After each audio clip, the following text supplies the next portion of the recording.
कौशिके पार्थस्पृशि निर्विशेषगुणस्काय श्रीवीरस्वामिने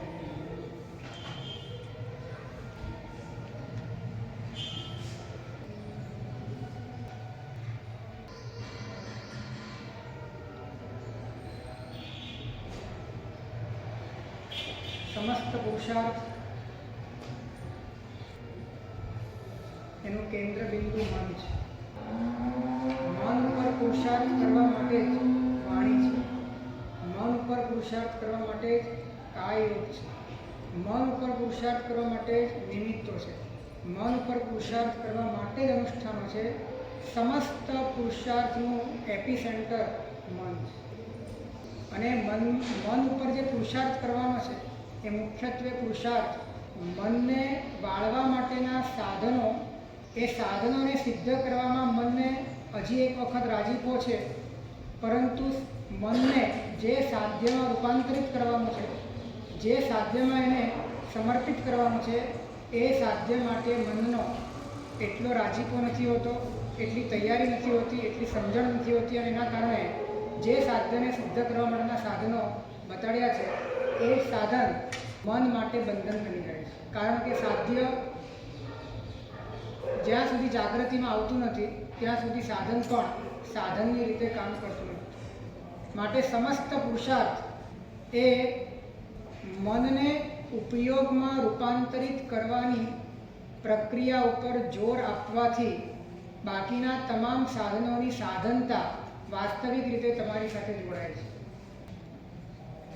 तो मन ज्यारे ज्ञान स्वरूप में एटले के उपयोग में संक्रांत थवामां ज जीवननी स्पर्शना, जीवननी संवेदना, जीवननी सुरक्षा और जीवननी सत्यता समझे से त्यारे ज परमार्थ पथनी शुरुआत थाय छे। मन ने ज्यां सुधी उपयोग सिवाय बीजे कोईपण जग्याए संक्रांत थवामां के परिवर्तित थवामां ढळवामां ज्यां सुधी पोताना जीवननी कोईक ने कोई प्रकारनी वास्तविकतानो भ्रम थाय छे त्यां सुधी परमार्थनो पथ ए आवृत्त छे, ए अंतरायथी ग्रस्त है, विघ्नों घेरायेलो है।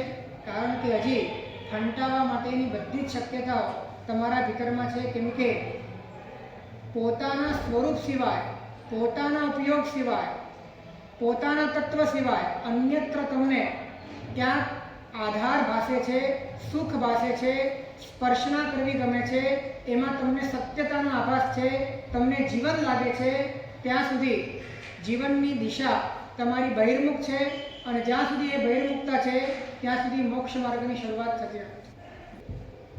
મનને એ સમજાવવાનું છે અને એટલું સારી રીતે સમજાવવાનું છે કે જિંદગીમાં બીજી વાર સમજાવવું જ ના. એને તર્કના ટાંકણાથી અનંતકાળના પીડિત આપણા જ ભૂતકાળના ઐતિહાસિક દસ્તાવેજથી, શાસ્ત્રોના પાને અને આગમોમાં લખાયેલા આપણા જ અનંત ભૂતકાળનો જે પરિભ્રમણનું મૂળ કારણ છે એ કાર્યકારણ ભાવને સારી રીતે દ્રઢ કરવાથી અને વાસ્તવિક સુખ એ આજ સુધીમાં મળ્યું નથી અને એનું કારણ જ્યાં સુખ નથી ત્યાં સુખ શોધ્યું છે, જ્યાં અસ્તિત્વ નથી ત્યાં અસ્તિત્વ માન્યું છે. આ બધી ગરબડોના કારણે આ જીવે કેટલો બધો પોતે પોતાના જીવનમાં, પોતાના અનંતકાળમાં પોતાનું આંતરિક દુઃખ વેદ્યું છે, વેઠ્યું છે, કે જે દુઃખને મોહના કારણે સુખ તરીકે લેખવ્યું છે અને છતાં પણ સુખ અનુભવાયું નથી, દુઃખ જ અનુભવાયું છે. અને દુઃખ અનુભવવા છતાં એણે એ જ દિશામાં સુખનો પ્રયત્ન કર્યો છે કે જે દિશામાં એને આજ સુધીમાં દુઃખ જ મળ્યું છે. અનંતકાળથી આ રીતે અથડાતો, ટીચાતો, કૂટાતો આ જીવ આ સ્થિતિમાં આવ્યો છે કે એને સમજાય કે ખરેખર મારા દુઃખનું વાસ્તવિક કારણ શું છે અને મારા સુખનું વાસ્તવિક કારણ શું છે. એ જેમ જેમ એને બરાબર સમજાય તેમ તેમ એના નિર્ણયની દિશા પલટાય છે. તો એને મનને સમજાવવાનું શું છે કે જે વસ્તુ તારાથી ભિન્ન છે એ વસ્તુ તારાથી પર છે, જે ભિન્ન છે એ પર છે. ધ્યાન રાખજો, વૈરાગ્ય ઉત્પન્ન થવાનું મૂળ બીજ ભિન્નત્વ અને પરત્વ છે. જ્યાં અભિન્નત્વ અને સ્વત્વ હોય ત્યાં વૈરાગ્ય કરવાની કોઈ વાત જ નથી. જ્યાં ભિન્નત્વ હોય અને જ્યાં પરત્વ હોય એટલે કે જુદાપણું હોય અને પરાયાપણું હોય ત્યાં જ વૈરાગ્ય કરવાનો છે. અને આ તો આપણને ફાવે જ છે કે જે આપણને જુદું લાગે અને જે આપણને પરાયું લાગે એના પરથી આપણું મન ઉઠી જ જાય છે. તો જ્ઞાની કહે છે કે જે વાસ્તવમાં ભિન્ન છે અને વાસ્તવમાં પર છે એને તું ભિન્નને ભિન્ન તરીકે જાણ, એને તું પરને પર તરીકે જાણ. જે ભિન્ન છે તે પર છે, જે પર છે તે વૈરાગ્યનું બીજ જ આ છે. આના સિવાય બીજા કોઈ પણ બીજથી વૈરાગ્ય ઉભો થયો હોય તે વૈરાગ્ય તાત્વિક નથી. કારણ કે બીજા કોઈ પણ બીજથી વૈરાગ્યનો ઉભો કરશો, સુખ દુઃખના ગણિતથી વૈરાગ્ય ઉભો કરશો, સંસાર બધા સ્વાર્થના સગા છે અને સંસારમાં બહુ દુઃખ છે, એ સાંસારિક દુઃખ કે સાંસારિક લાગણીઓ હાથ થવાથી ઉત્પન્ન થયેલો વૈરાગ્ય પાણીના પરપોટા જેવો હોય છે. પરિસ્થિતિઓ બદલાય અને ભીતરની અંદર ફરીથી એ વૈરાગ્ય તમારો નીકળી જાય અને રાગ દશા પાછી આવી જાય. કારણ કે વૈરાગ્યનું જે બીજ છે એ તાત્વિક પણ નથી અને તાર્કિક પણ નથી. એ માત્ર દુઃખ ગર્ભિત વૈરાગ્ય છે, વધારેમાં વધારે મોહ ગર્ભિત વૈરાગ્ય છે. તમે તમારા વ્યક્તિત્વ ખાતર, અહંકાર ખાતર, સંપ્રદાય ખાતર, ગચ્છ ખાતર, તમે તમારા પોતાના કોઈ ઉપલબ્ધિ ખાતર તમે જે પણ તમારા જીવનમાં ભોગ આપો છો, બલિદાન આપો છો, ડિટેચમેન્ટ કરો છો, તમે સાત્વિકતા કહેવો છો, એ બધો જ મોહ ગર્ભિત વૈરાગ્ય. સાત્વિકતા કેળવવા પાછળનો આશય જો આઈડેન્ટિટી છે, જો કોઈ પણ પ્રકારનો વ્યક્તિત્વનો રાગ છે, કોઈ પણ રીતે સામાજિક દ્રષ્ટિએ સારા થવાનો ધખારો છે, તો જ્ઞાની કહે છે એ પણ મોહ ગર્ભિત વૈરાગ્ય છે. એનાથી પણ તારું કલ્યાણ નથી. એટલે વૈરાગ્યનું બીજ એ ભિન્નત્વ હોવું જોઈએ, પરત્વ હોવું જોઈએ. જે મારાથી ભિન્ન છે એના પ્રત્યે વૈરાગ્ય, જે મારાથી પરાયું છે બધા પ્રત્યે વૈરાગ્ય. આ બીજ ઉપરથી વૈરાગ્ય આવે તો એ વૈરાગ્ય તાત્વિક છે.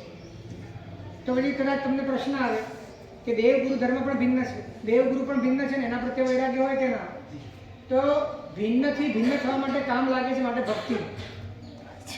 ભિન્નથી ભિન્ન થવા, પરથી પર થવા એ તમને પ્રેરણા આપે છે, એ તમને તમારા બનાવે છે, તમને તમારા સુધી પહોંચાડે છે. માટે તમારા સ્વજન છે, એ માટે એ ભક્તિનો વિષય છે, માટે ભક્તિનું પાત્ર છે. કારણ કે એ તમને તમારાથી જુદા કરવામાં સહાયક નથી, તમને જુદાથી જુદા કરવામાં સહાયક છે, તમને તમારામાં લઈ જવા માટે સહાયક છે.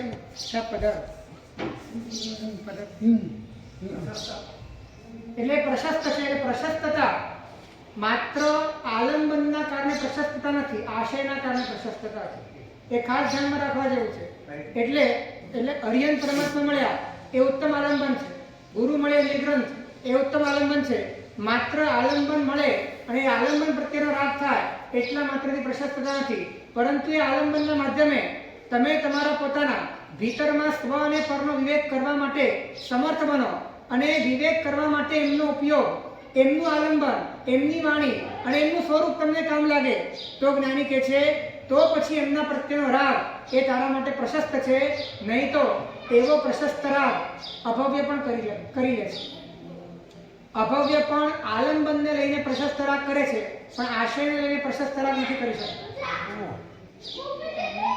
આલંબનને લઈને એટલે કે દેવ અને ગુરુ એને લઈને પ્રશસ્ત રાગ એટલે કે એ મારા છે, એ સારા છે, એ ઉત્તમ છે, આવો રાગ પોતાના મનની અંદર એમના પ્રત્યેની ઉત્કૃષ્ટતા રાખીને ભક્તિથી, એક બાહ્ય ભક્તિથી, દ્રવ્ય ભક્તિથી, મનોયોગના સ્તર સુધીની ભક્તિથી કદાચ એ વ્યક્તિ ઢળે છે, પરંતુ એની પાછળના આશયમાં ગડબડ છે. જ્યાં સુધી સ્વ અને પરના વિવેક માટે તમને આલંબનોની ગરજ ન પડે ત્યાં સુધી આલંબનો સાથેનો તમારો કનેક્શન વાસ્તવમાં પ્રશસ્ત નથી. વાસ્તવમાં પ્રશસ્ત નથી. કેમ કે તમે એનો ઉપયોગ શું કરશો? તમે દેવનો ઉપયોગ શું કરશો? ગુરુનો ઉપયોગ શું કરશો? ધર્મનો ઉપયોગ શું કરશો? દેવનો ઉપયોગ તમે જેની સાથે જોડાયેલા છો એની સાથે જોડાવા માટે કરશો. ગુરુનો ઉપયોગ તમે પોતાની જે આઈડેન્ટિટીમાં રમી રહ્યા છો એને જ વધારે પોષવા માટે કરશો. ધર્મના ફળ તરીકે તમને એ જ જોઈએ છે જે અત્યાર સુધી મેળવતા આવ્યા છો.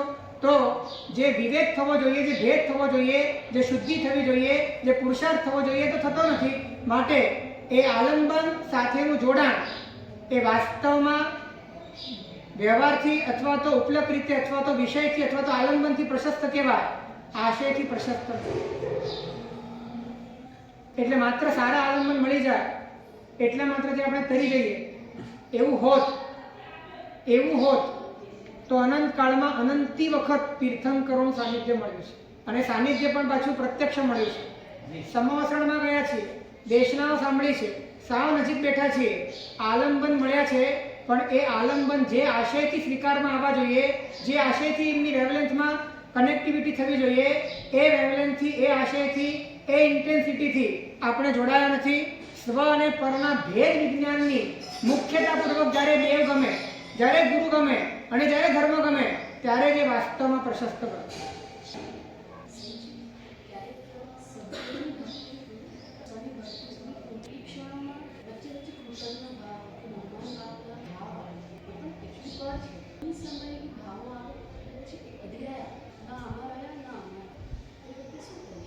એ કૃતજ્ઞતા વગેરેના ભાવો એ કોના એટલે કઈ દિશાના આવેગમાં આવી રહ્યા છે?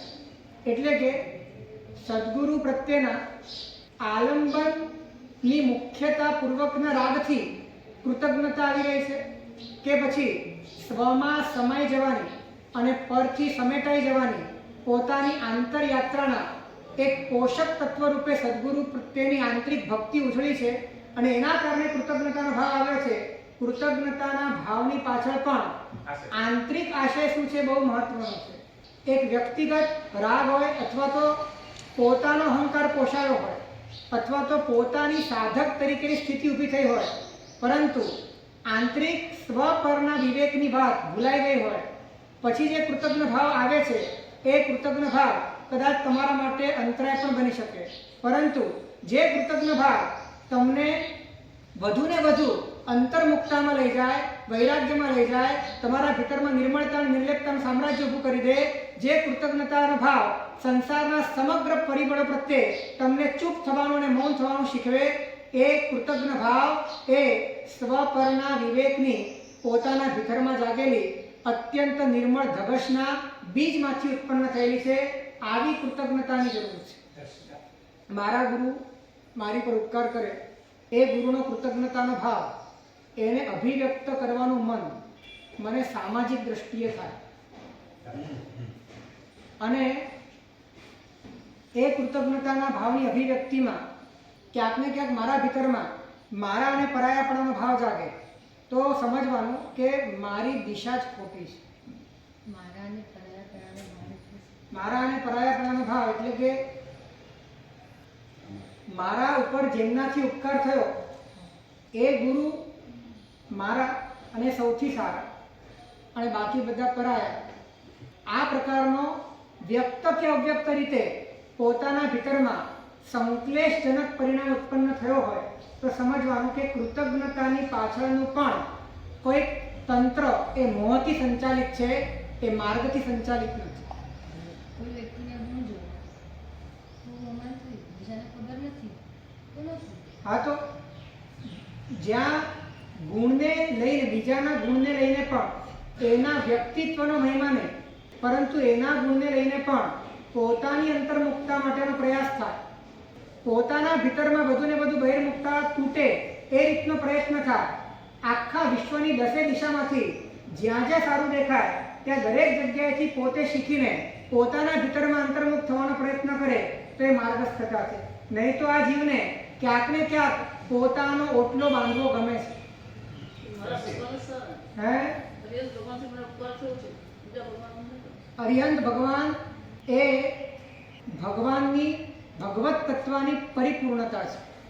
એ પ્રગટ થયેલું ભગવત તત્વ છે અને પ્રગટ થયેલું ભગવત તત્વ એમની જ્યારે આપણને સમજણ પડે છે, એમના ઉપકારથી ભીતરમાં કાંઈક ને કાંઈક સ્વરૂપની દિશાનો આંશિક પણ અણસાર આવે છે, એ ધ્યેય પ્રત્યેની આગેકૂચ થાય છે, ત્યારે વિશ્વના દરેક જીવોમાં એવા ભગવત તત્વના દર્શન થાય છે અને ભીતરમાં મૈત્રી ભાવનું ઝરણું ફૂટે છે. કોઈ જગ્યાએ હા, પરિપૂર્ણ પરમાત્મા સ્વરૂપે અરિહંત પરમાત્મા જ મારા છે અને અરિહંત પરમાત્મા જ સારા છે, પરંતુ બીજે કોઈ જગ્યાએ દ્વેષ ન જોઈએ, બીજી કોઈ જગ્યાએ મનની અંદર કુટિલતા ન જોઈએ, વક્રતા ન જોઈએ, એના પ્રત્યેનો અણગમો ન જોઈએ. એ અપૂર્ણતા છે. માટે આપણે એને ભગવાન તરીકે નથી સ્વીકારતા, પરંતુ ભગવાન તરીકે અરિહંત પરમાત્માનો સ્વીકાર કર્યા પછી એમની વિતરાગતાનું અનુકરણ એવું હોવું જોઈએ કે સમસ્ત વિશ્વ પ્રત્યે મૌન ભાવ આવે, સમસ્ત વિશ્વ પ્રત્યે માધ્યસ્થ ભાવ આવે, સમસ્ત વિશ્વ પ્રત્યે અંદરથી ઉદાસીન ભાવ આવે, અરુચિનો ભાવ ના, દ્વેષ ભાવ ના. જો દ્વેષ ભાવ આવે તો વિતરાગને લઈને પણ, અરિહંતને લઈને પણ આપણે આપણો ચોકો જુદો કરવા માંગીએ છીએ, ઓટલો બનાવવા માંગીએ છીએ, વ્યક્તિત્વ બનાવવા માંગીએ છીએ, અહંકાર કરવા માંગીએ છીએ, આપણે કોઈક ને કોઈક આઈડેન્ટિટી ઊભી કરવા માંગીએ છીએ અને અહંકારને તે સંતોષ થાય છે કે આપણે શ્રેષ્ઠ અને બીજા કનિષ્ઠ. અરિહંત પરમાત્મા ખુદ એમ કહે છે કે માત્ર કુળમાં ઉત્પન્ન થવાથી, માત્ર બાહ્ય વસ્તુઓ જાણવાથી જો તું એમ કહે કે મારો ધર્મ શ્રેષ્ઠ, તો એ પણ એક પ્રકારનો દ્રષ્ટિરાગ છે. દ્રષ્ટિરાગો મહામારો, દ્રષ્ટિરાગ મહાભય. દ્રષ્ટિરાગ ભયંકર છે. જેમ પરદર્શનમાં દ્રષ્ટિરાગ હોય છે, એમ સ્વદર્શનને બરાબર જાણ્યા વિના ઉપલબ્ધ રીતે સ્વીકારીને બીજા પ્રત્યેનો આંતરિક દ્વેષ ઉત્પન્ન થાય અને અરુચિ ઉત્પન્ન થાય, એવા પ્રકારનો પરિણામ પણ દ્રષ્ટિરાગ.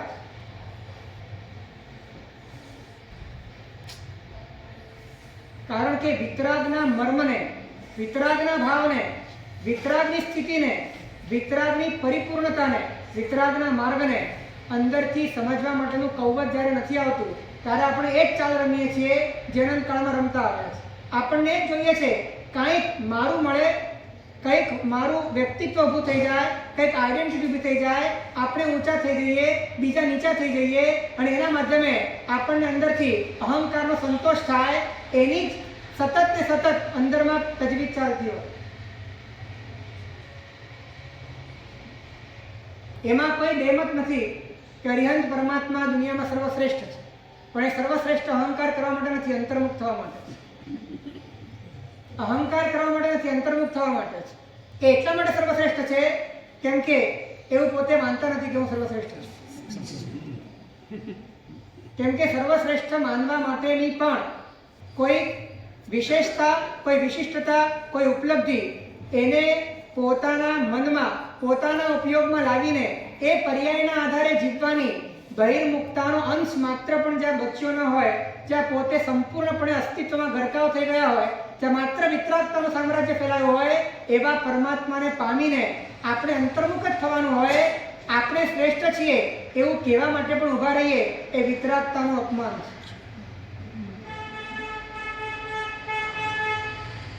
તો મન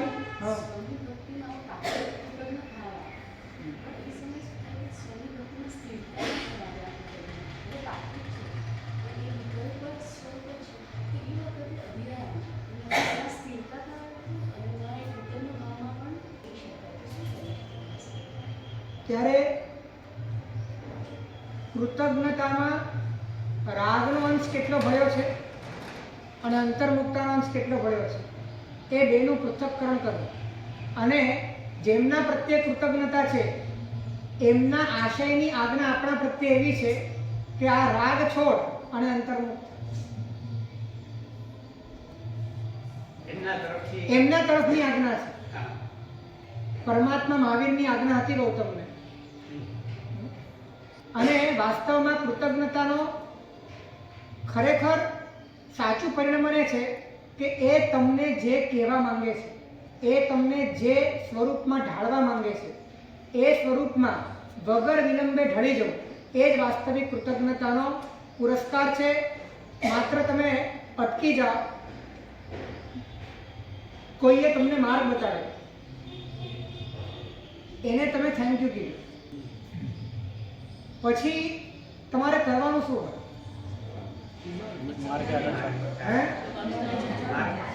ચાલવાનું હોય. હવે તમે એનો હાથ પકડીને thank you thank you thank you કલાક સુધી કરો તો એનું પરિણામ શું આવે? એક થપ્પડ મારે. કે આટલું બધું થેન્ક યુ ના હોય. થેન્ક યુ કહીને તારે માર્ગ ઉપર ચાલવાનું હોય. કૃતજ્ઞતાનો અર્થ જ છે કે જેને માટેની કૃતજ્ઞતા છે એ કાર્ય થવું જોઈએ. અને કૃતજ્ઞતા હોવી પણ જોઈએ. સાવ શુષ્કતા હોય તો એ માર્ગના આગળના દ્વાર ખોલતા પણ નથી. કેમ કે કૃતજ્ઞતાથી જ સમર્પણ ભાવ આવે છે, અહંકાર ટળે છે. માર્ગમાં ચાલી રહ્યો છું એવો અહંકાર પણ કૃતજ્ઞતાના બળે નાશ પામે છે. આ માર્ગમાં ચાલવાની મારી તાકાત નથી, એમની કૃપાથી ચલાય છે. આવા પ્રકારની નમ્રતાનો ભાવ અને નિરંકારિતાનો ભાવ પણ કૃતજ્ઞતાથી આવે છે. કૃતજ્ઞતા પણ જરૂરી છે અને કૃતજ્ઞતાના માધ્યમે અટકવાનું નથી. પણ એ કૃતજ્ઞતાનું સાચું પરિણામ એ છે કે જેના માટેની આ કૃતજ્ઞતા છે એ માર્ગ ઉપર ચાલવાનું છે. આ બેલેન્સથી આગળ વધી શકાય છે. તો આપણે મુખ્ય વાત એ છે કે મનને કઈ રીતે તૈયાર કરવું. તો મનને સમજાવવાનું છે કે જેટલું પણ ભિન્ન છે એ બધું જ પર છે, અને જેટલું પણ પર છે એ બધું જ ભિન્ન છે. અને પરમાં જોડાઈ શકાય, પરમાં સમાઈ શકાતું નથી. પર સાથે તમે જોડાઈ શકો પણ પરમાં સમાઈ ન શકો. અને સુખ ક્યારે પણ જોડાવાથી નથી મળતું, શાંતિ ક્યારે પણ જોડાવાથી નથી મળતી. સુખ કહો, વિશ્રાંતિ કહો, આનંદ કહો, જે પણ શબ્દ વાપરો એ વાપરો, એ ક્યારે પણ જોડાવાથી નથી મળતું, એ સમાઈ જવાથી જ મળે. આ કાયદો છે, આ ત્રિકાળ અબાધિત કાયદો છે. ક્યારે પણ જોડાવાથી સુખ ન મળે, જોડાવાથી શાંતિ ન મળે. જ્યાં તમે સમાઈ શકો ત્યાં જ તમને સુખ મળે, ત્યાં જ તમને શાંતિ મળે. અને જે વસ્તુ તમારાથી ભિન્ન હોય, જે વસ્તુ તમારાથી જુદી હોય, એની સાથે તમે જોડાઈ શકો, એમાં તમે સમાઈ ન શકો. તો તમારા મનથી ભિન્ન શું અને તમારા મનથી અભિન્ન શું? કેમ કે પુરુષાર્થ તો મન પર જ કરવાનો છે. તો મનને જ સમજાવવાનું છે કે તારાથી ભિન્ન શું ને તારાથી અભિન્ન શું. મનથી ભિન્ન શું? મનને જેટલું સમજાય એ બધું જ મનથી ભિન્ન છે. મન જેટલું પણ સમજી શકે એ બધું જ મનથી ભિન્ન છે. મન જેટલું પણ સમજી શકે એ બધું જ મનથી ભિન્ન છે. અને એમાં મન જોડાઈ શકે પણ મન સમાઈ ન શકે. અને સમાય નહીં એટલે એ ખટક ઊભી રહે, એ અટક ઊભી રહે. માટે અંદરમાં જે શાંતિ પથરાવવી જોઈએ, સુખ પથરાવવું જોઈએ, સુખ મળે જ નહીં. કાયમ માટે તૃપ્તિ ઊભી રહે, કાયમ માટે શાંતિ ઊભી રહે, કાયમ માટે તૃષ્ણા ઊભી રહે. માટે અંદરમાં સતત હજી પામવું છે, હજી કરવું છે, હજી કંઈક થવું જોઈએ, એ મનની અંદર કાયમ માટે ચળવળ ઊભી રહે. કારણ કે સમાતો નથી, માત્ર જોડાય. મન જે પણ સમજી શકે છે એ બધું જ મનથી ભિન્ન છે. તો મનને સમજાવવાનું છે કે જે તારાથી ભિન્ન છે એમાં તું જોડાઈ શકે, એમાં તું સમાઈ ન શકે, અને જેમાં તું સમાઈ ન શકે એનાથી તને સુખ ક્યારે પણ મળી ન શકે. જીવે અનંતકાળથી જેમાં પોતે જોડાઈ શકે ને એમાં જ સમાવાનો પ્રયત્ન કર્યો છે. જેમાં પોતે માત્ર જોડાઈ શકે એમાં જ પોતે સમાઈ જવાનો પ્રયત્ન કર્યો છે, પણ સમાયો નથી. માટે ફરીને ટ્રાય કરી, એક પદાર્થમાં કરી, બીજામાં કરી, ત્રીજામાં કરી, એમ કરતા કરતા અનંત પદાર્થમાં, અનંત પૂતગલમાં, અનંત કાળ સુધી એને ટ્રાય કરી કે ક્યાંક તો સમાઈ જવાય, પણ ક્યાંય ન સમાયું. કારણ કે સમાવાની ઘટના ક્યારે પણ ભિન્નમાં ન બને, પરમાં ન બને. સમાવાની ઘટના તો અભિન્નમાં બને, સ્વમાં. આ એક સિદ્ધાંત મનને બરાબર ઠસાવવાનો છે કે સુખ જોડાવાથી નથી મળતું, સુખ સમાવાથી જ મળે છે. અને અભિન્નમાં જ સમાઈ શકાય છે, ભિન્નમાં સમાઈ શકાતું નથી. અને સુખ જોઈતું હોય તો સમાવવું જ પડે. જ્યાં તું જોડાયો ત્યાં સંકલેશ, ત્યાં કર્તા ભાવ, ત્યાં સક્રિયતા, ત્યાં પ્રયત્ન, ત્યાં આંતરિક અશાંતિ, સતત ને સતત અંદરમાં અનેક પ્રકારના આઘાત અને પ્રત્યાઘાત. આખો સંસાર ઉભો થશે. જોડાવામાં સંસાર છે, સમાવામાં મોક્ષ છે.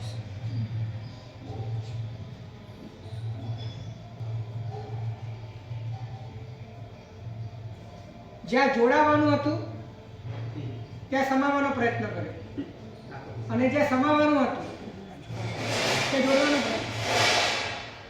પોતાના સ્વરૂપમાં સમાઈ જવાનું હતું, એની જગ્યાએ એનાથી નોખા રહે, એનાથી જુદા રહે, એની એક પોતાની આઈડેન્ટિટી પૌદ્ગલિક રીતે ઊભી રાખી, એને છોડીને અને પછી કહે છે મારે આત્માને પામવો છે. એટલે આત્મા સાથે જોડાવાનો પ્રયત્ન કર્યો, પૂતગલમાં સમાઈ જવાનો પ્રયત્ન કર્યો. આવી ઊંધી પ્રયત્નની ધારાએ સંસારનું સર્જન કર્યું છે. આનાથી ઊંધું કરો, ઊંધાનું ઊંધું કરો તો સીધું થાય. ઊંધાનું ઊંધું કરો તો સીધું થાય.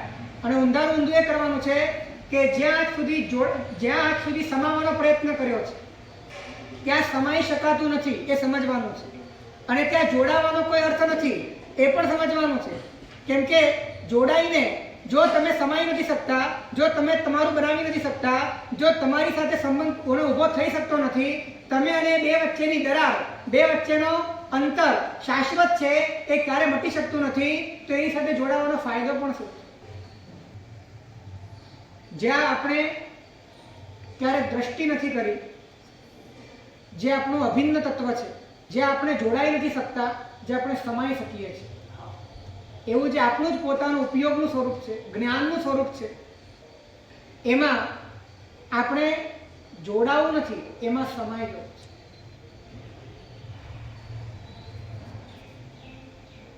જ્યારે આ ભીતરમાં આ સ્પષ્ટતા થાય છે કે સુખ ક્યારે જોડાવાથી નથી મળતું, સુખ સમાઈ જવાથી મળે છે. અને ભિન્નમાં જોડાઈ શકાય છે, અભિન્નમાં સમાઈ શકાય છે. અને મનથી ભિન્ન એ પદાર્થ છે જે મનથી જાણી શકાય છે. મનથી ભિન્ન પદાર્થો એ છે જે મનથી જાણી શકાય છે. અને મન જ્યારે જાણવાનું બધું બંધ કરી નાખે ત્યારે મન જેમાં સમાઈ જાય એ અભિન્ન પદાર્થ છે. અને ઉપયોગ છે, એ પોતાનું જ્ઞાન સ્વરૂપ છે. વિચાર કરો, મન જેની સાથે અભિન્ન છે એને મન જાણતું નથી, અને મન જેને જાણે છે એ મનથી ભિન્ન છે. કેટલી વિટંબના છે, કેટલી ટ્રેજેડી છે. મન જેને જાણે છે એ બધું જ મનથી ભિન્ન છે, અને મનથી જે અભિન્ન છે એને મન જાણતું નથી. અને અભિન્નમાં સમાય તો જ સુખી થવાય. ભિન્નમાં સમાઈ શકાતું નથી, ભિન્નમાં જોડાઈ શકાય. અને જોડાવાની જવાબદારી કોની પાસે? જોડાવાની જવાબદારી સામે પક્ષે છે જ નહીં. બધી જ જવાબદારી મનની. તમે શરીરને હું માનો અને હું તરીકે જોડાઓ, તે જવાબદારી મનની છે, એ જવાબદારી શરીરની નથી. તમે તમારા ધનને કે તમે તમારા સ્વજનને મારા માનો તો આ જવાબદારી ન તમારા ધનની છે ન તમારા સ્વજનની છે. બધી જ જવાબદારી કોની છે? તમારા મનની. તમે મનથી જ્યાં પણ જોડાવો એ તમામ જોડાવાની જવાબદારી માત્ર તમારા મનની છે અને એ જવાબદારી તમે લઈ લો તો પણ તમે એને વહન નથી કરી શકતા, કેમ કે તમારા હાથમાં નથી કે તમે એને હું તરીકે કાયમ સાથે રાખી શકો, મારા તરીકે તમે સાથે રાખી શકો. આ તો સંયોગ છે, ગમે ત્યારે વિયોગમાં પલટાઈ જશે. તમારા હાથમાં કાંઈ નથી. માત્ર ભીતરમાં અસ્થિરતા, ચંચળતા, અસહજતા, ઉદ્વેગ, નિરાશા, આર્તધ્યાન, આઘાત, પ્રત્યાઘાત, સંકલ્પ, વિકલ્પ, એના સિવાય કશું જ હાથમાં નથી. પરમ દિવસે તો આપે કીધું કે મન પણ જે છે એ તો માત્ર ઉપયોગના દ્વાર સુધી જ લઈ જાય છે, પછી આગળ તો જવાતું નથી. એટલે ઉપયોગના દ્વાર સુધી લઈ જાય છે. તો મનની જવાબદારી કેવી રીતે થઈ? મનની જવાબદારી એટલે કે જ્યારે પર સાથે જોડાય છે ત્યારે જોડાણની જવાબદારી મનની જ છે ને. દાખલા તરીકે મેં શરીરને હું માન્યું તો આ શરીર જવાબદારી લે છે કે મન જવાબદારી લે છે? એમાં મન. આ શરીરને સાચવવાની જવાબદારી શરીર લે છે કે મન લે છે? મન લે છે. તમે જેની સાથે પણ જોડાવો છો એની તમામની જવાબદારી મન લે છે અને આ બધી જવાબદારી લેવાનું મન કરી દો તો તમારી જવાબદારી પરમાત્મા લેશે. તમે જવાબદારી લેવાનું બંધ કરી નાખો, પરમાત્મા તમારી જવાબદારી 100% લઈ લેશે. ઉપયોગ તમને ખેંચી લેશે, જ્ઞાન સત્તા તમને ખેંચી લેશે, ભીતરમાં રહેલા પરમાત્મામાં તમે સમાઈ જશો. તમે બહારના પદાર્થો સાથે જોડાવો છો માટે તમે અંદર સમાઈ શકતા નથી. જોડાવાનું બંધ કરી દો. જે તોડે તે જોડે. અહીંયા જોડાવાનો અર્થ, જોડેનો અર્થ સમાઈ જવું છે. જે તોડે તે જોડે. તો નંબર 1 કે મનને અંતર્મુખ કરવાનું છે. અંતર્મુખ એટલે મન જ્ઞાનમાં સમાઈ જવા માટે તૈયાર થાય. મન પાસે નિર્ણય થાય કે ભિન્ન એ પર છે, પર એ ભિન્ન છે અને ભિન્નમાં જોડાઈ શકાય, સમાઈ શકાતું નથી અને જોડાવાથી દુઃખ જ મળે, સુખ ક્યારે ન મળે. સુખ સમાવાથી જ મળે અને સમાવાની ઘટના પરમાં ન બને, સમાવાની ઘટના. આટલો નિર્ણય હથોડા મારી ખીલી ઠોકીને મન પાસે કરાવવાનો આ નિર્ણય થાય તો જ અંતર્મુક્તા. આ નિર્ણય જ્યાં સુધી બરાબર ન થાય ત્યાં સુધી અંતર્મુક્તા નહીં. ત્યાં સુધી સુખ માટે હજી પણ તમને ભિન્ન પદાર્થોનો આશરો દેખાશે, હજી પણ તમને તમારા અસ્તિત્વ માટે કોઈક શરીરથી લઈને નામ સુધીની અલગ અલગ પ્રકારની પૌદ્ગલિક ઘટનાઓ તમને ભીતરની અંદર ક્યાંક ને ક્યાંક આશા જન્માવશે અને ત્યાં સુધી તમારે કેન્દ્રથી ચ્યુત થયા કરવું પડશે, ત્યાં સુધી તમારે ભટકવું પડશે, ત્યાં સુધી માર્ગની શરૂઆત નહીં થાય. એટલે આ ભીતરમાં નિર્ણય થવો જરૂરી છે કે સુખ જોડાવાથી નહીં મળે, સુખ સમાવાથી મળશે અને જોડાવાની ઘટના પરમાં બની શકે, સમાવાની ઘટના સ્વમાં જ થઈ શકે. મારે જોડાવું નથી, મારે સમાય. પાણી રેતી સાથે જોડાઈ શકે. પાણી રેતી સાથે જોડાઈ શકે પરંતુ પાણી રેતીમાં સમાઈ ન શકે. પાણીને સમાવવું હોય તો કોણ જોઈએ? પાણી પાણીમાં સમાય. પાણી રેતીમાં સમાય નહીં, રેતીમાં જોડાય અને રેતીમાં જોડાય તો એ રેતીમાં શોષાય. રેતીમાં જોડાય તો એ રેતીમાં શોષાય. કેમ કે રેતી પાણીથી ભિન્ન છે પરંતુ પાણીથી અભિન્ન પાણી છે. પાણી પાણીમાં જાય તો સમાય જાય અને સમાઈ જાય તો એ અક્ષત છે, સમાઈ જાય તો એ સ્થિર છે. તો મન એ પોતાના જલકુંડમાંથી રેતી તરફ ધસમસતો પ્રવાહ છે. મન એ શું છે? પોતાના જલકુંડમાંથી રેતી તરફ ધસમસતો પ્રવાહ છે. એને સમજાવીને કે ભાઈ અહીંયા તારું મૃત્યુ છે, અહીંયા તારું મરણ છે, ડગલે ને પગલે તારું ભાવ મરણ છે, અહીંયા તને ક્યારે સુખ નહીં મળે, તને અસ્તિત્વ પણ નહીં મળે, તને કાંઈ નહીં મળે, કેમ કે અહીંયા તારું તત્વ જ નથી, તારું સત્વ જ નથી, તારી સત્તા જ નથી. તું અહીંયા ગમે તેટલા વલખા મારે, અહીંયા તારું કાંઈ થવાનું નથી, તારું તારામાં જ છે. તું જ્યાં સમાઈ શકે ત્યાં તું વળ, તું જ્યાં સમાઈ ન શકે, માત્ર જોડાઈ શકે અને જોડાઈને તારે કલ્પના કરવી પડે કે હું સમાઈ ગયો અને છતાં પણ જોડાઈ ન શકે, સમાઈ ન શકે અને તારે કાયમ માટે વિભક્ત જ રહેવું પડે અને એ વિભક્ત રહીને તારે તારા ભીતરની અંદર સતત અતૃપ્તિનો શિકાર થવો પડે, તૃષ્ણાનો આતંક તારે ઝીલવો પડે. આવી વેદના અનંત કાળથી તું ઝીલી રહ્યો છે.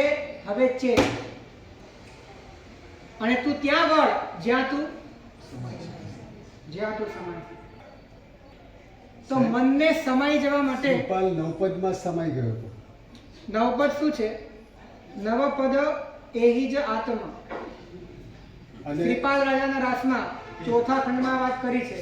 આત્મા નવપદ છે, નવપદ આત્મા છે. એટલે નવપદમાં સમાઈ ગયો છતાં અતૃપ્ત હતો, નવી નવી પરણતો જાય છે. આવું કે એ નવી નવી પરણતો જાય એટલે અતૃપ્ત છે એવું નહીં સમજવું. જે પરણે નહીં અતૃપ્ત ન હોય એવું પણ ન સમજવું. સમજ્યા કે? જે પરણે નહીં એ અતૃપ્ત જ હોય એવો નિયમ નથી, અને જે પરણે એ અતૃપ્ત જ હોય એવો નિયમ નથી. શાંતિનાથ ભગવાન પણ પરણ્યા હતા, કુંતુનાથ ભગવાન પણ પરણ્યા હતા, ચક્રવર્તી હતા. ભોગાવલીના કર્મના ઉદય, ચારિત્ર મોહનીયના ઉદયથી બહારમાં જે ઘટના ઘટે એ જુદી વાત છે, પરંતુ ભીતરના પ્રવાહ બદલાઈ ગયા હોય. અત્યારે ઘટતી ઘટના એ પૂર્વ કર્મના ઉદયથી ચાલતી હોય, પણ અત્યારનો પ્રવાહ બદલાઈ ગયો હોય.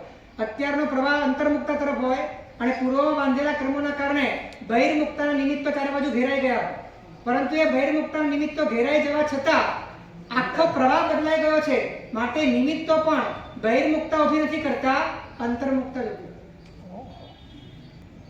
સમ્યક દ્રષ્ટિને ભોગ પણ યોગ માટે થાય છે, અને મિથ્યાત્વીને યોગ પણ ભોગ માટે થાય, કેમ કે પ્રવાહ બદલાઈ ગયો છે. જેને આ વાત સમજાય કે સમાઈ જવાથી જ સુખ મળે, એને સમાઈ જવામાં જેટલા પણ વિઘ્ન હોય એ તમામ વિઘ્ન એને અંતરાય લાગે, અને અંતરાય લાગે માટે વૈરાગ્ય થાય. સમાઈ જવામાં જેટલા પણ વિઘ્ન પડે એ બધા જ વિઘ્ન પ્રત્યે રુચિ જાગે, માટે જેટલો પરણ્યો એટલો વૈરાગ્ય વધ્યો. કેમ કે એને જવું તું અંદર તરફ, અને આ બધા નિમિત્તો એને બહાર તરફ ખેંચતા હતા. તમે એમ કહેશો કે પરણ્યો તો જાતે જ ને, એને કોઈ કે પરણે થોડી પરણાવ્યો છે. હકીકતમાં પોતાના ભીતરમાં એવા પ્રકારના ભાવો જે જાગે છે અને એ પ્રકારની પ્રવૃત્તિ પણ એ કરે છે, એ પણ ચારિત્ર મોહણીઓનો વિશેષ પ્રકારનો મહિમા છે. એના કારણે આ બધું કરતો હોવા છતાં એ એની રુચિનો વિષય નથી, એની અરુચિનો જ વિષય છે. પણ આ વાત મિથ્યાત્વીને નહીં સમજાય, મિથ્યાત્વી આનું અનુકરણ પણ ન કરાય. મિથ્યાત્વી આનું અનુકરણ પણ ન કરાય. મિથ્યાત્વીએ તો એક જ પ્રયત્ન કરવાનો છે કે પોતાનો નિર્ણય બદલાય અને સમાઈ જવાની દિશામાં પોતે સોંપાઈ જાય અને જોડાઈ જવાની દિશા બંધ કરી નાખે. આ જ એને માટે પોતાના ભીતરમાં રહેલા પરમાત્માને પામવાનો ઉપાય છે. આપણે લગભગ ત્યાગના માધ્યમે જ મોટા ભાગે અંતરની દશાને માપવાનો પ્રયત્ન કર્યો છે. તો હકીકતમાં અંતરની દશામાંથી ત્યાગ આવે છે, અને અંતરની દશામાંથી જે ત્યાગ આવે એ ત્યાગ વાસ્તવિક છે. સૌથી પહેલા ત્યાગ આવે કે વૈરાગ્ય આવે? સૌથી પહેલા ત્યાગ આવે કે વૈરાગ્ય આવે? ત્યાગથી પોતાને વૈરાગી માને એને ત્યાગનું પણ અભિમાન છે. ત્યાગથી પોતાને વૈરાગી માને એને ત્યાગનું પણ અભિમાન છે. એ ત્યાગ દ્વારા પણ પોતાના ત્યાગી તરીકેના અહંકારને ઉભો કરીને પોતાની પૂજનીયતા અને પોતાની મહત્તાને સ્થાપિત કરવાનો પ્રયત્ન કરશે જ, અને એને ત્યાગના બદલામાં પણ કાંઈ જોઈશે જ. પરંતુ જેને એમ સમજાયું કે જે પર જ છે, પરનો શું ત્યાગ કરો? જે ત્યક્ત જ છે એનો ત્યાગ શું કરો? જે છૂટું જ છે એને શું છોડવું? એ છૂટતું જ જાય. છૂટું સમજાયા પછી છૂટતું જ જાય. એ છૂટું સમજાયું એ વૈરાગ્ય છે, અને છૂટતું જાય એ ત્યાગ છે. પરે પર છે. પછી એ છોડવામાં અંદરથી ન અહંકાર જન્મે, ન તૃષ્ણા જન્મે. એ છોડિયાનું પણ કોઈ મહત્વ ન લાગે, એ બીજાને બતાડવાનું મન પણ ન થાય, અને કદાચ બીજો કોઈ દુહાઈ કરે તો એ પણ એને લાગે કે આ પણ બાળ ચેષ્ટા છે, આ પણ કેવું બધું બોલે છે. વિષ્ટાને છોડવાનું જેમ કોઈ સન્માન નથી હોતું, એમ પરને છોડવાનું કોઈ સન્માન નથી હોતું. પર છે, પર છે. છૂટતું જ છે એમ સમજવું એ વૈરાગ્ય છે, અને પછી છૂટતું જાય ત્યાગ. તમે છૂટું સમજો નહીં અને છોડતા જાઓ. છૂટું છે એવું સમજો નહીં અને તમે છોડતા જાઓ, તો બને એવું કે હજી તમારા મનની અંદર તૃષ્ણા વધ્યા કરે, હજી તમારા મનમાં લાલસા વધ્યા કરે, હજી તમારા મનમાં એમ થાય કે આટલા દિવસથી છોડ્યું છે, હવે ક્યારે મળશે. એટલે મહોપાધ્યાયજીએ કહ્યું છે કે આ રીતે મોહ ગર્ભિત કે દુઃખ ગર્ભિત વૈરાગ્યની અંદર જે ત્યાગ થાય છે, ત્યાગ પણ પ્રત્યુતા અનર્થ વૃદ્ધે, કે હજી અનર્થની વૃદ્ધિ કરે છે, હજી તમારા ભીતરમાં વિષયની લાલસાને વધારે છે, હજી તમારા ભીતરની અંદર ભયંકર કોટી તૃષ્ણાને જન્મ આપે છે. કેમ કે તમે સમજ્યા વગર કર્યું છે, તમે વૈરાગ્ય વગર કર્યું છે. અને અંતર્મુક્તા આવે તો જ વૈરાગ્ય આવે. ભીતરમાં આ નિર્ણય થવો જોઈએ કે સુખ સમય જેવાથી જ મળે, જોડાય જેવાથી ન જ મળે, ન જ મળે, જકારપૂર્વક. આવો નિર્ણય થાય અને અંતર્મુક્તા આવે તો જે સ્વપરની વાત ભીતરમાં જામે અને ત્યારે અંદરથી જ એક પ્રકારની એવી આભિજાત્યતા પ્રગટ થાય, એવી સંવેદનશીલતા પ્રગટ થાય, એવી સેન્સિટિવિટી પ્રગટ થાય કે જે પર હોય એ તરફ ઢળવું જ નથી, એ તરફ જવું જ નથી, એ તરફ જોવું જ નથી, એ તરફ કંઈ કરવું જ નથી, કંઈ પામવું જ નથી, કંઈ જોઈતું જ નથી. સહજ થાય. આ સહજ થાય. શરૂઆતમાં પુરુષાર્થ હોય, પરંતુ આ પુરુષાર્થ તાત્વિક પુરુષાર્થ છે. તમને જેમ જેમ આ પુરુષાર્થ કરતા જાઓ તેમ તેમ કષ્ટ ન લાગે, તેમ તેમ તમને હળવાશ લાગે, મોકળાશ લાગે, આનંદ આવે. તમે જાણે કે સુખના પિંડ તરફ જઈ રહ્યા છો, તમે આનંદના દરિયા તરફ જઈ રહ્યા છો, તમે અનેક જંજીરોથી છૂટી રહ્યા છો. તમારા ભીતરમાં એ મુક્તતાની, મોક્ષ તત્વની આંશિક અનુભૂતિ થાય, કારણ કે તમારો માર્ગ એ કલ્પનાનો નથી, તમારો માર્ગ તાત્વિકતાનો છે, એ તમારો માર્ગ સત્યનો માર્ગ છે. અને સત્ય તમને અનુભવાય એવા નિર્ણય તરફ તમે જઈ રહ્યા છો, એવી રુચિ તરફ તમે જઈ રહ્યા છો. માટે ડગલે ને પગલે તમારા ભીતરમાં એક આહ્લાદ પથરાય છે, એક ઉપશમ ભાવ પથરાય છે, એક સ્થિરતા આવે છે કે તમને લાગે છે કે જીવનનો વાસ્તવિક અર્થ અહીંયા છે. અત્યાર સુધી જે કર્યું એ જીવન નથી, એ માત્ર ને માત્ર એક પોતાની કલ્પનાનું તાંડવ છે. તો નંબર 1, અંતર્મુખ મન થવું જોઈએ. અંતર્મુખતાનો અર્થ કે સમાઈ જવા માટે સજ્જ થવું જોઈએ. મન સમાઈ જવા માટે સજ્જ થવું જોઈએ. નંબર 2, મન વિરક્ત થવું જોઈએ. સમાઈ જવા માટેનું મન, સમાઈ જવા માટે સજ્જ થયેલું મન એ સફળ ત્યારે બને કે જ્યારે સમેટાઈ જવા માટે પણ તૈયાર. એટલે કે સ્વમાં સમાઈ જવું છે તો એને પરથી સમેટાઈ જવું પડે. તો સમેટાઈ જવાની જે તૈયારી છે એ વિરક્તતા છે, કે પૂરેપૂરો પોતે સમેટાઈ જવા તૈયાર છે, પૂરેપૂરો પોતે છેડા ફાડવા તૈયાર છે, સંપૂર્ણપણે ડિટેચ થવા તૈયાર છે, બધું જ મૂકી દેવા તૈયાર છે. આવી સજ્જતા હોય ભીતરમાં એ વિરક્તતા છે. પર સાથે જોડાવાનો કોઈ અર્થ જ નથી. જોડાણ માત્ર નિરર્થક છે. આ વાત જ્યારે ભીતરમાં સમજાય ત્યારે જેમાં હું સમાઈ ન શકું, જ્યાં ભેદ શાશ્વત છે અને જ્યાં વિયોગ અવશ્યમ ભાવી છે, જ્યાં ભેદ શાશ્વત છે અને વિયોગ અવશ્યમ ભાવી છે, જ્યાં હું સમાઈ શકતો નથી, તો એની સાથેનું જોડાણ એ સંપૂર્ણ નિરર્થક છે. આ વાત ભીતરમાં આવે અને દરેક વાત રિજેક્ટ થતી જાય, દરેક વાત ઉપર ચોકડી લાગતી જાય અને ક્રમે ક્રમે કરીને નહીં, એક એક કરીને નહીં, બધું જ એક સાથે છૂટી જાય, બધું જ એક સાથે. કદાચ આચરણમાં એક સાથે ન છૂટે એ માન્યું, પણ ભીતરથી એક સાથે છૂટી જાય. કેમ કે જે પર છે તો બધું જ પર છે ને. પછી એક એક કરીને પર કરો તો કે આ પર એ પહેલા દિવસે આ પર, બીજે દિવસે આ પર, ત્રીજે દિવસે, એવું તો છે નહીં. પર એટલે પર. શાલિભદ્રજીએ એક એક પત્ની છોડી, એને નિર્ણય તો પહેલા દિવસે થયો હતો કે બધું જ પર છે. ચારિત્રમાં ક્રમ હોય, ચારિત્રના આરોહમાં, ચારિત્રના વિકાસમાં ક્રમ હોય. દર્શનમાં જે નિર્ણય કરવાનો છે એમાં ક્રમ ન હોય, એમાં તો એક સાથે જ 100%, 100%. આ છૂટું જ છે એવો નિર્ણય તો એક સાથે જ થાય. પછી એ છૂટે ભલે ધીરે ધીરે, ધીરે ધીરે છૂટે ચાલે, પણ છૂટું જ છે એવો નિર્ણય તો પહેલા જ થવો જોઈએ. એક ધડાકે એક સાથે ને બધામાં. આ વિરક્તતા છે. આને માટે બહુ સાહસ જોઈએ છે, બહુ તાકાત જોઈએ છે. કેમ કે બધો જ છેડો ફાડી દેવાનો છે. પોતાના ઉપયોગ સિવાય આખી દુનિયા પાણીમાં ડૂબી ગઈ, કંઈ લેવા દેવા નથી.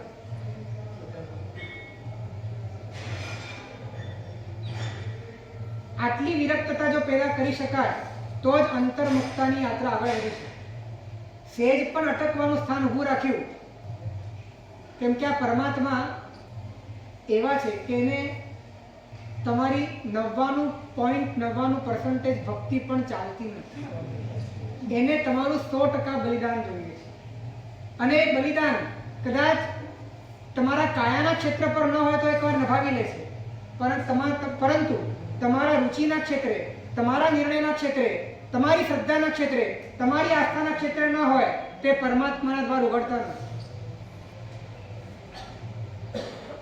વિરક્તતાનો નિયામક, વૈરાગ્યનો નિયામક સુખ દુઃખનો ભાવ ન હોવો જોઈએ, જે હમણાં થોડી વાર પહેલા જ વાત કરી.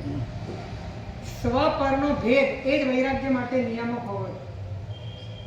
એટલે સુખ મળે ત્યાં રાગ અને દુઃખ મળે ત્યાં વૈરાગ. એવું જો કરવા જાઓ તો પતન થવાની પૂરી સંભાવના છે. એટલે સુખ દુઃખના આધારે સ્વ પર નક્કી ન કરવું, સ્વ પરના આધારે સુખ દુઃખ નક્કી કરવું. સુખ દુઃખના આધારે સ્વ પર નક્કી નહીં કરવાનું, પણ સ્વ પરના આધારે સુખ દુઃખ નક્કી કરવાનું. એટલે કે મને જ્યાં સુખ લાગે ત્યાં મારું સ્વ, અને મને જ્યાં દુઃખ લાગે ત્યાં પર, એવું નક્કી નહીં કરવાનું. જ્યાં મારું સ્વ ત્યાં જ મારું સુખ, અને જ્યાં પર ત્યાં દુઃખ, આવું નક્કી કરવાનું. જ્યાં સુખ ત્યાં ઉપાદેયતા, જ્યાં દુઃખ ત્યાં હેયતા. પણ સુખ ક્યાં? સુખના આધારે સ્વ નક્કી નહીં કરવાનું, સ્વના આધારે સુખ નક્કી નહીં કરવાનું. નહીં તો ગડબડ થવાની, નહીં તો પાછો વૈરાગ્ય તમારો એ જ્ઞાન ગર્ભિતમાંથી દુઃખ ગર્ભિત થઈ જશે. તો વિરક્તતા,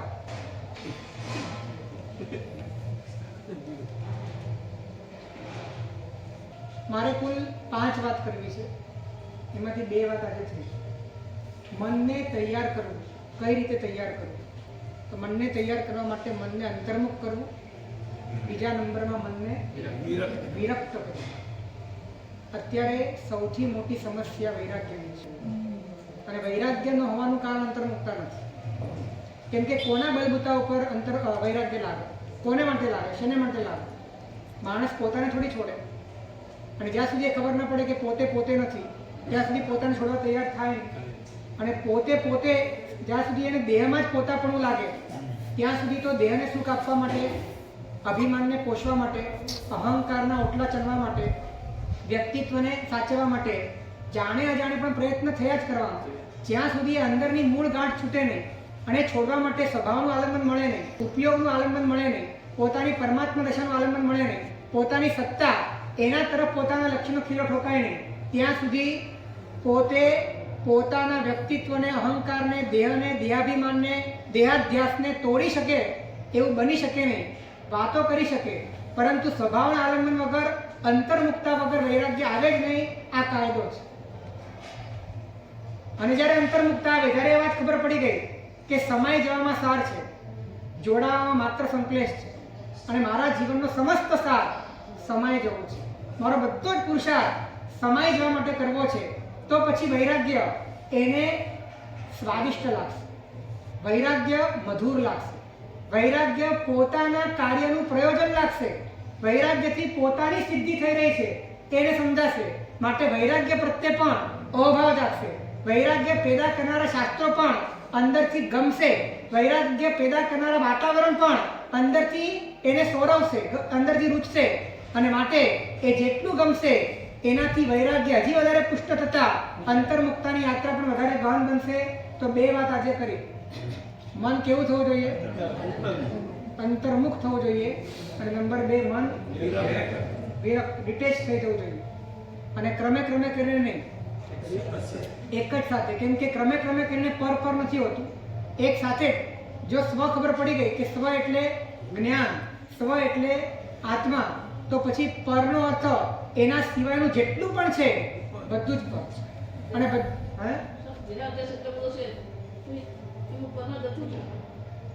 દેહાધ્યાસ કેમ છે? કેમ કે જ્ઞાનને સ્વ નથી માનતા, દેહને સ્વ માનીએ છીએ. જો જ્ઞાનને, મનને સમજાવી દો કે તું જ્યાં સમાઈ શકે એક સ્વ, તું જ્યાં જોડાઈ શકે સ્વને, અને તું માત્ર ઉપયોગમાં જ સમાઈ શકે, માટે ભલે તને અનુભવ થયો કે નથી થયો એ બીજા નંબરની વાત, પણ તારે નિર્ણય તો પાક્કો કરી દેવાનો કે સ્વ એટલે જ્ઞાન સ્વરૂપ, સ્વ એટલે ઉપયોગ, સ્વ એટલે આત્મા, ત્રણે એક જ છે, શબ્દ જુદા છે. અને એના સિવાયનું જેટલું પણ છે, જ્યાં તું જોડાય છે એ બધું જ પર છે. સ્વના આલંબને જ પરનું પરત્વ થાય, અને પરનું પરત્વ નક્કી કરો તો જ સ્વમાં પ્રવેશી શકાય. આવો કાયદો છે. તો આ રીતે જે જોડે, જે તોડે તે જોડે, અને જે જોડે તે તોડે, આ બંને વાયસા વર્ષા છે. તો આ રીતે મનને તૈયાર કરવાની બાબતમાં આ બે વાત આજે કીધી છે. બીજી વાત આવતીકાલે કરશું. દિનાંકના વિરુદ્ધ કંઈ પણ ધન્યવાણી અમૃતવાણી મથે નમસ્કાર.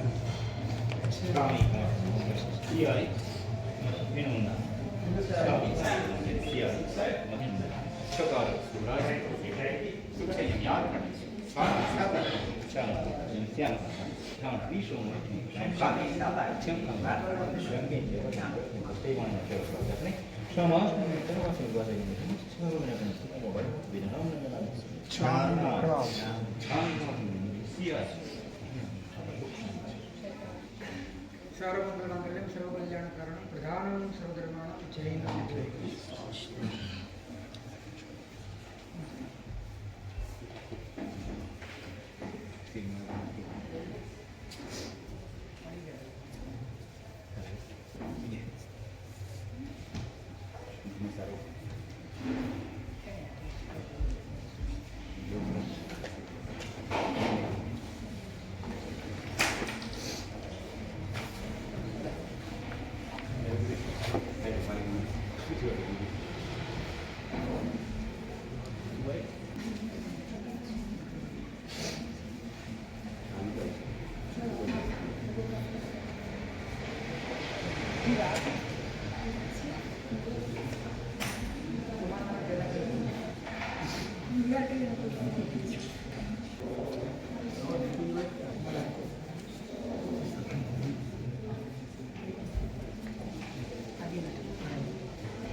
ત્યાં બેસીને પાણી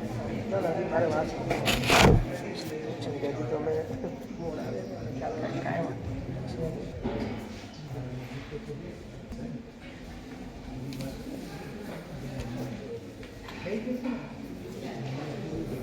મારે જવાનું તો એમને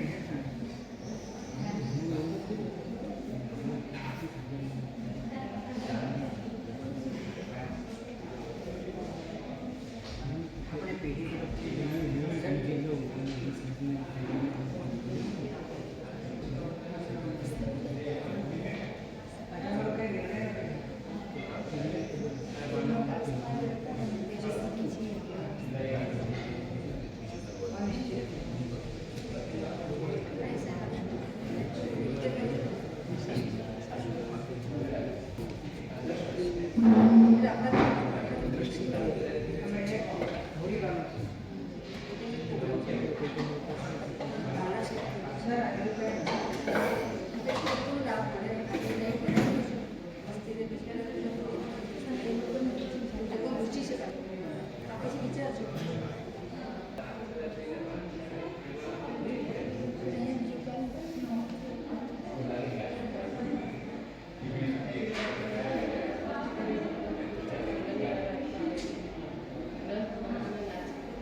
સારા પુનર્જન્મ 10 થી 11 વર્ષ મારા સાહેબ સાથે ઈચ્છા જતી સારા સજા પૈકી